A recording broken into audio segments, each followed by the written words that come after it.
scène. Oh, je crois que non, je crois pas, j'ai pas envie. Je ne compte pas refaire ma communion solennelle non plus.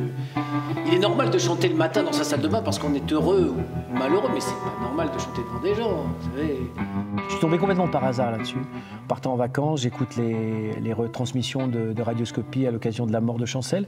Et là, je découvre cette émission incroyable.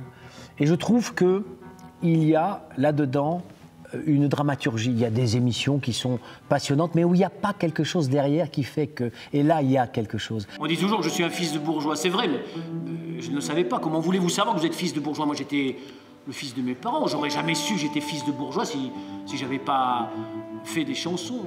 Le but du jeu, c'est vraiment qu'au bout de quelques minutes, on oublie qui est Chancel, qui est Brel. On oublie même que c'est Chancel et Brel. Et puis après, si on revient sur le programme, ah mais bon sang, mais oui, c'était Chancel et Brel. Ah ouais, d'accord. Ça t'a fait partir sur un truc, sur un état un peu, bon ben voilà, excusez-moi d'être là, et du coup, si je t'ai trouvé carrément super. D'accord. Si on n'a pas peur, c'est qu'on n'aime pas.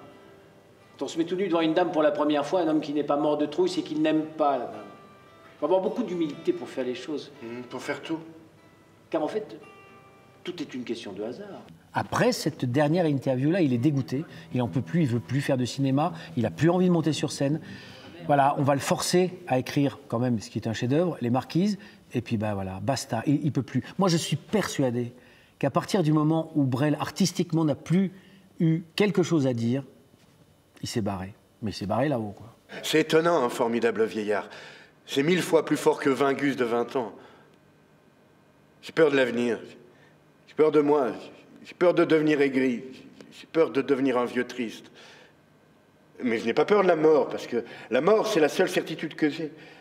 Mourir, c'est la seule chose intelligente qu'on va faire après cette naissance que nous n'avons pas choisie. Il y a un moment où il parle du fait qu'on lui demande souvent ce que c'est qu'un artiste pour lui. Et là, il répond peut-être ce qui, moi, me bouleverse le plus. L'artiste, c'est quelqu'un qui a mal aux autres. Et dans les chanteurs, il y a des chanteurs qui ont mal aux autres et des chanteurs qui n'ont pas mal aux autres.